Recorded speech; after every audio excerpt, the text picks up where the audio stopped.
अच्छा, एक चीज़ जो आपने विकल्प की बात करी, और मैं वापस फिर आपके उस रिकॉर्ड पे जाता हूँ जो आपने इंग्लैंड में इतनी सारी विकेटें ली और आपने अपना जो है अपनी जगह बनाई। क्या लीड्स में हार के बाद क्या कुलदीप यादव ही हमारे उस दर्द की दवा है? क्या हम इंग्लैंड में हमें हमेशा आंख बंद करके ये नहीं देखना है कि पिच पे कितनी घास है, वहाँ क्या कंडीशन है, आंख बंद करके आपका बेस्ट 11, और अगर बेस्ट 11 में कुलदीप यादव वो एक्स फैक्टर बन के आते हैं तो हमें आंख बंद करके खिला देना चाहिए? जी, कुलदीप यादव ही नहीं, कोई भी जो आपने जैसे कहा, अगर आपको लगता है कि ये हमारे बेस्ट 11 में फिट करते हैं, ज़रूर। मेरा मानना ये है कि आपके पास बुमराह हैं, पर बुमराह सारे मैच नहीं खेलने वाले, और वहाँ पे पहले मैच से पता चल गया कि बॉलिंग अगर हल्की सी भी कमज़ोर हुई तो उस बैटिंग लाइनअप के खिलाफ बड़ा मुश्किल होने वाला है। और कुलदीप यादव तो विकेट टेकर हैं, और उनके लिए विकेट लेना कंडीशंस बेस्ड नहीं है, क्योंकि उनका स्किल वैसा है कि वो किसी भी विकेट पे मेरे हिसाब से गेंदबाजी कर सकते हैं। तो डेफिनेटली अगर हम गेंदबाजी की बात करें तो रविंद्र जडेजा, हमने पहले टेस्ट मैच में देखा कि कितने रिवर्स स्वीप, हम टेस्ट मैच में रिवर्स स्वीप खेलते नहीं थे, डर लगता था।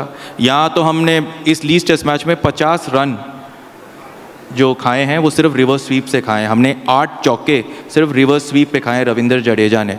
तो आप क्या कहोगे रविंद्र जडेजा को, और क्या आपको लगता है कि जडेजा शायद दुनिया के बेस्ट बैड विकेट बॉलर हैं, लेकिन इन विकेटों पे उनका अलग रोल है, और क्या वो रोल निभा पा रहे हैं? देखिए, उनको जिस हिसाब से इस्तेमाल किया गया है, जो उनके जिस हिसाब से उनके खिलाफ खेले, जी हाँ, ज़रूर काफ़ी रिवर्स स्वीप पड़े। और यही रविंद्र जडेजा को सोचना पड़ेगा कि अगले मैच में अगर जब वो खेलेंगे तो क्या लाइन डालेंगे, और मोस्ट इम्पॉर्टेंटली जब कोई रिवर्स स्वीप करने जाता है तो आप क्या गति से गेंदबाजी करेंगे, क्योंकि बतौर स्पिनर अगर आप तेज़ डालेंगे तो वो तेज़ी से बल्ले पे आता है। और साथ साथ जैसे ही उन्होंने 1-2 फील्डर रखे तो वो सोच बल्लेबाज की भी बदली, फिर उनको अलग शॉट्स खेलने पे मजबूर किया। तो मेरा मानना है कि विकेट के अनुसार, बल्लेबाज के अनुसार और सिचुएशन के अनुसार उनको वो डालना पड़ेगा अगर जब खेलते हैं। और मोस्ट इम्पॉर्टेंटली आपको इंग्लैंड में बतौर स्पिनर क्या रोल निभाना है, first day, second day, third day, fourth day, fifth day, वो बहुत इम्पॉर्टेंट है जानना। और मैं मानता हूं कि ये विकेट वैसे नहीं टूटा जैसे नॉर्मली आप उम्मीद करते हैं, पर उसके बावजूद आप बतौर सीनियर प्लेयर या सीजन्ड क्रिकेटर आप चाहते हैं कि आपके पास वो जवाब हों अगर आपके खिलाफ कोई रिवर्स स्वीप मारने लगे। तो मेरा मानना है कि उनको थोड़ा स्लो करना पड़ेगा अगर रिवर्स स्वीप मारने लगे तो।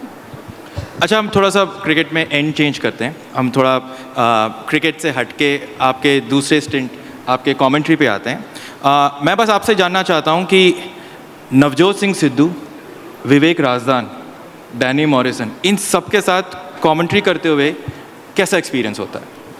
देखिए, इट्स लाइक सब, जैसे किसी टीम में आप खेलते हैं तो सब अलग अलग तरीके के कैरेक्टर्स हैं, सबका अपना अपना अंदाज़ होता है बात करने का, और आपका अपना अंदाज़ है। तो मोस्ट इम्पॉर्टेंटली जैसे हम कहते हैं क्रिकेट में या कहीं पे भी ज़िंदगी में, अपना लिमिटेशंस और अपने बारे में जानना बहुत ज़रूरी है। आप बगल में नहीं देख सकते कि कौन कैसे कर रहा है, तो आप क्या उनके साथ तालमेल बिठा सकते हैं, कैसे तालमेल बिठा सकते हैं, वो बहुत ज़रूरी है। और सबके अपने अपने क्वर्क्स हैं, जो कहते हैं ना, अलग स्टाइल है सबका, और उस वजह से वो जाने जाते हैं या उनका नाम है। तो उसके साथ बतौर आप जब कमेंट्री करते हैं तो आपको एडजस्ट करना पड़ता है। आपने कभी मुहावरे याद करने की कोशिश करी, कोई फ्रेजेस की? जो नेचुरली आता है वही आता है, जो उसके अलावा मैं उस स्टाइल का कमेंटेटर नहीं हूँ। वैसे कमेंट्री जब करते हैं या जब ब्रॉडकास्टिंग करते हैं तो क्या किस्से सुनाने ज़्यादा ज़रूरी होते हैं, या जो गेम चल रही है उसके बारे में बात करना ज़रूरी होता है, या आपको अपने एक्सपर्ट कमेंट्स देने पड़ते हैं?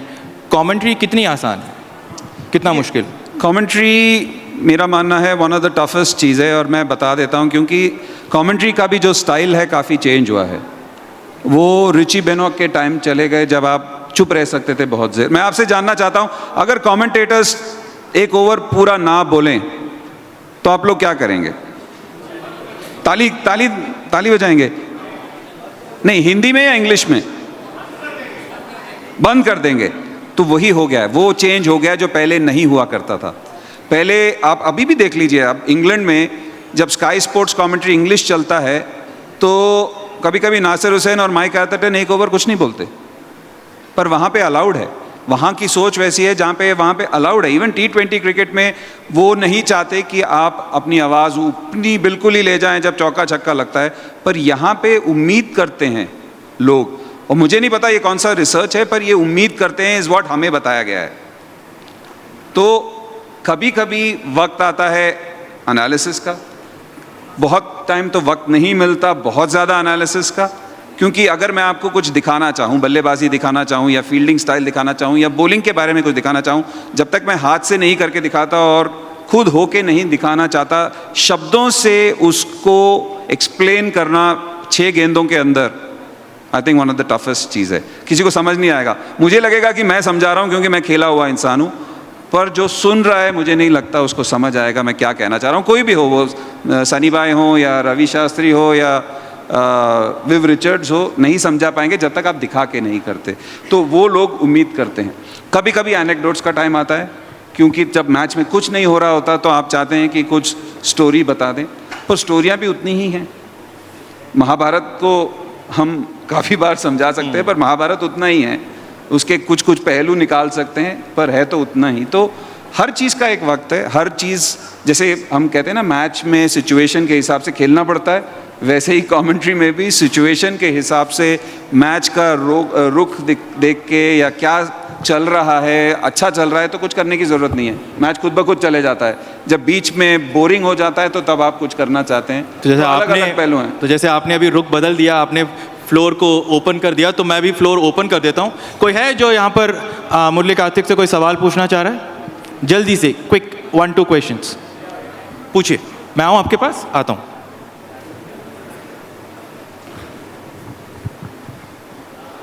Hi Murli, welcome to Bhopal, City of Lakes.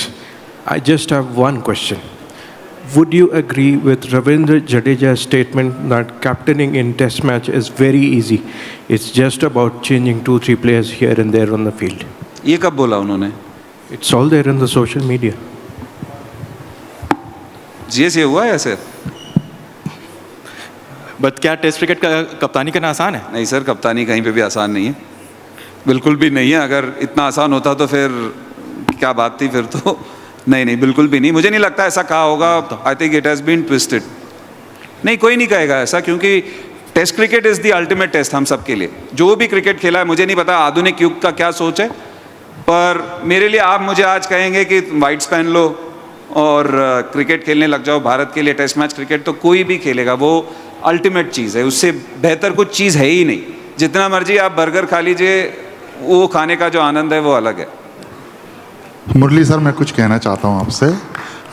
मैं जब सिद्धू जी से कमेंट्री सुनता हूँ तो मेरे सिर में दर्द हो जाता है सर, क्योंकि वो सर इतना ज़्यादा बोलते हैं सर, ज़रूरत से ज़्यादा।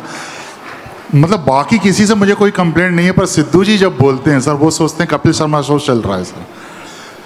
तो इस बारे में आप क्या कहेंगे कि देखिए इतना ज़्यादा बोलना चाहिए क्या सर? नहीं सर, देखिए मैंने जैसे कहा, सबका अपना अंदाज है, सबका अपना अंदाज है। और अब अगर इसी फ्लोर से मैं पूछूं, अगर मैं यहाँ पे इतने सारे लेडीज़ हैं, मैं किससे पूछूं आपका फेवरेट हैंडसम बंदा कौन है, सबके अपने अपने व्यूज़ होंगे। मैं बंदों से पूछूं आपकी फेवरेट हीरोइन कौन है, सबके अपने अपने व्यूज़ होंगे। तो एक फ्लोर में अगर जैसे हम कमेंट्री बॉक्स में 5 लोग बैठते हैं, अब यहाँ पे अगर मैं फ्लोर खोलूँ कि मुरली कार्तिक की कमेंट्री कितने पसंद है, हो सकता है कि 99% का अरे यार, जब ये आते हैं तो म्यूट करने का मन करता है। तो ये सबके साथ है, तो ये वो आपका फीलिंग है, इसके बारे में मैं कुछ नहीं कह सकता सीरियस।